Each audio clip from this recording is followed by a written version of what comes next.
This above is a losing strategy. But what if I told you that there was a secret to profitable trading? A method so simple, so elegant, and so beautifully counterintuitive that almost nobody talks about it? What if the key to winning in the markets was just doing the exact opposite of a losing strategy? Sounds ridiculous, right? Well, that's exactly what I tested, and the results are going to teach you something really important about how trading strategies actually work, and why the market is a lot harder to trick than you might think. Let's get into it. If you haven't seen one of my first videos, I had found a trading strategy on YouTube that had racked up over 400,000 views. The creator was showing off some incredible results on a small sample of trades, maybe 100 or so, and the community was going wild for it. The strategy used 3 indicators, a triple supertrend, a stochastic RSI, and a 200-period EMA. It was running on the EURUSD pair on the 1-hour time frame. Classic stuff. It looked clean, it looked logical, and it looked like it should work. These were the kind of results that the creator of that strategy found on his backtest. So what I did was I backtested it properly. Not on 100 trades, but over 16 years of data and over 1,700 trades. And the results were, well, not great.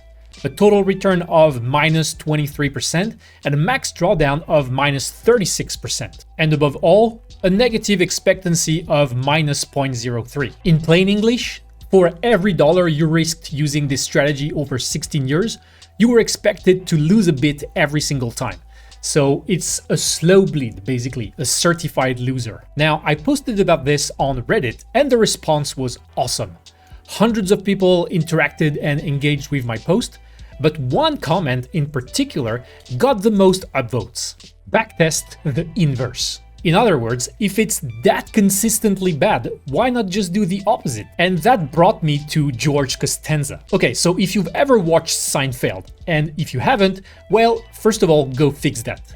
There is this iconic episode where the character, George Costanza, has a revelation. His entire life is a failure. Every decision he's ever made has been a disaster and wrong, and Jerry Seinfeld says to him, "If every instinct you have is wrong, then the opposite must be right." If every instinct you have is wrong, then the opposite would have to be right.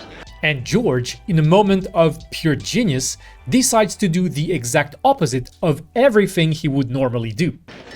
I will do the opposite.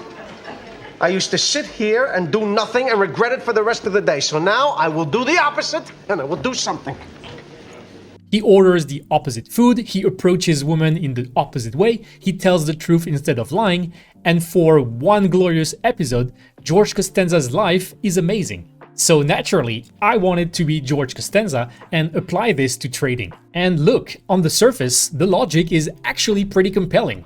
If a strategy is consistently losing money, then it must be doing something that's consistently wrong. And if we just flip it, buy when it sells and sell when it buys, shouldn't we consistently make money? So I decided to actually test it properly instead of just theorizing about it. So here is what I did. I explained the reference strategy to the system, basically the original strategy with the same triple super trend, the 200 EMA and the stochastic RSI.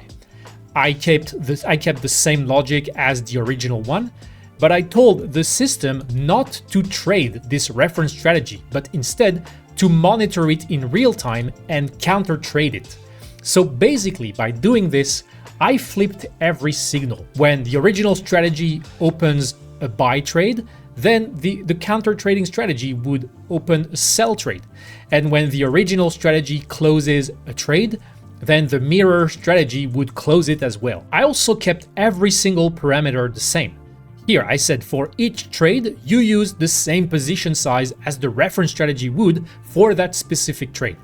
I backtested it on the exact same time period, using the same risk parameters and original capital. And then I hit run. I call this strategy the counter-traded triple supertrend strategy, or to make it simpler, the George Costanza strategy. I waited for the results, and they eventually came back. And when you think of it, they should look promising. But here are the actual numbers. Let me walk you through them. First of all, win rate, 60%. That's up from the 39% we had in the original strategy. So here, 6 trades out of 10 are winners. That sounds great, right? And the equity curve doesn't look like a straight line to zero anymore. It actually goes up for a while, all the way up to 2017, and then it starts declining and stagnating. Total number of trades, 1,731, the exact same as before because we're just flipping every trade. However, look at the other numbers. Win rate, 0.63. That means for every dollar you risk using this strategy, you only make 63 cents back when you win. In other words, your winners are smaller than your losers. The total return is minus 13.9%, so slightly better than the original strategy. But the killer number and the most surprising one here is the expectancy, minus 0.01, so still negative, still a mathematical loser. So what happened here? We took a strategy with a low win rate and a decent risk-to-reward ratio, and we turned it into a strategy with a high win rate and a terrible risk-to-reward ratio. Basically, it looks like what we did is just change the shape of the losing. We didn't change the fact of the losing. It's similar to switching from a diet that makes you gain weight quickly to another diet that just makes you gain weight in a slower way. In the end, you're still gaining weight, but you made the problem more frustrating and harder to spot. Okay, now we get to the part where I really want you to pay attention to, because this is one of the most important lessons in all of algorithmic trading. And it's one that a lot of people have had to learn the hard way. We tend to assume that a losing strategy has what we call a negative edge, that it's doing something specifically wrong, something that, if corrected or reversed, would become specifically right. But it turns out that it's almost never the case. Most losing strategies don't have a negative edge in the first place. They simply have no edge at all, and that's a massive difference. Let me break down exactly why reversing a no-edge strategy doesn't work, because there are 3 distinct reasons here, and each one is worth understanding. Reason number 1. Trading costs don't reverse. This is the big one, and it's one that kills many retail traders without them even realizing it. Every single time you enter a trade, and I mean every single one, you are starting that trade in a small hole. You pay the spread or the commission, and on the EURUSD 1-hour chart, that might seem tiny, like a fraction of a pip. But multiply that by 1,700 trades, and it adds up to a significant drag on your performance. Look here, both strategies almost paid the same amount in terms of fees. $736 for the original one and $852 for the flipped one. You understand that when you reverse a strategy, you don't reverse the cost. You're still paying the spread every single time you enter, or you're still paying the commission. Basically, the house still takes its cut. And if your strategy has no real edge, if it's basically just random signals, then those costs are going to grind you down every single time, regardless of which direction you're trading in. Reason number 2. Noise is directionless. This one is a bit more philosophical, but stick with me.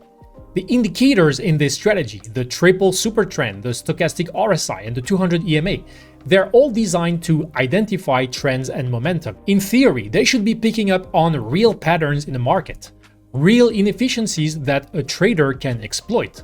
But what our backtest showed is that over 16 years, these indicators weren't reliably capturing any real efficiency. Any real inefficiency. The signals they generated were, for all practical purposes, noise, randomness, not correlated with future price movements in any meaningful way.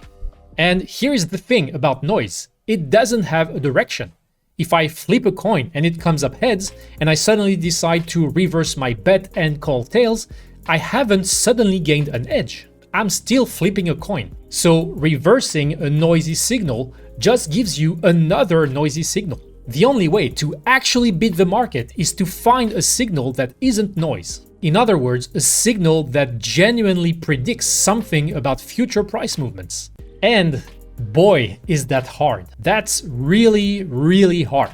It's actually what most traders strive to achieve, but it's the only thing that actually works. And let's not forget reason number 3, the risk to reward trap. This one is a more subtle one, but also a very instructive one. When you reverse a strategy, you don't only reverse the direction of the trades, you also reverse the risk to reward profile. The original strategy had a low win rate, around 40%, but a higher risk to reward ratio of about 1.48 to 1. It was basically trying to catch big moves and cut losses quickly. And when it worked well. The problem is it didn't work often enough. When we reversed it, the win rate went up because all the losing trades from strategy number 1 now became our winning trades from the strategy number 2. But the size of the original strategy's big winners now became our big losers. We basically went from a strategy that loses often but won big to a strategy that won often but lost big. And by doing that, the math still doesn't work out. And this is actually a really important concept called expectancy. Expectancy is the average amount you expect to make or lose per trade, accounting for both your win rate and your average win-loss size. A strategy can have a 90% win rate but still lose money overall if the losses are big enough. And that's why win rate alone tells you nothing. What matters is the combination between win rate and reward to risk ratio. And sadly, in both versions of this strategy, the expectancy was a negative one. So, what's the takeaway here? What should you actually do with this information? Well, I think the first thing is to be really honest with yourself about why a strategy should work. Not just whether it has worked on a small sample of trades, but why it should work in general. What market inefficiency is it actually exploiting? Why would a certain pattern repeat in the future? And if you can't answer these questions clearly, then it's likely that you do not have an edge. Now, the second takeaway is to always respect trading costs, because they are always there. They are always working against you. A strategy that looks break-even before costs is for sure a loser after costs. So never forget to always factor them in. And the third takeaway, and this is the one that keeps coming back, is that in trading, there are no shortcuts. And I know that that's not what you wanted to hear in the first place. We all want the George Costanza moment. We all want to discover that the secret to successful trading is just doing the opposite of what hasn't worked. But the market, it doesn't work that way. It's a complex, adaptive system with millions of participants, and finding a genuine edge requires real work, real research, and a genuine understanding of market dynamics. But that's also what makes it interesting, right? If it were that easy, then everyone would do it. I believe it's the fact that it's hard that makes it worth doing. Now, I want to hear from you because I genuinely don't know the answer to this one. Has anyone here actually managed to turn a losing strategy into a winning one by simply reversing it? Like, is there a specific case where it actually worked? My gut says no, the math probably says no, but hey, I've been surprised before. If you've seen it or tested it, make sure you drop a comment. And if you want to test your own strategies, whether you're flipping them, optimizing them, or building them from scratch, I've been using Upside for all of this. It lets you backtest over years of data, analyze your results, and automate your strategies once you find something that actually works. I'll leave a link in the description below. Alright, that's it for today. George Costanza's strategy is officially retired. It was a fun experiment, and I hope it taught you a lot. If you like this video, feel free to leave a like, subscribe to the channel, or share it. As for me, I'll see you in the next one. Bye.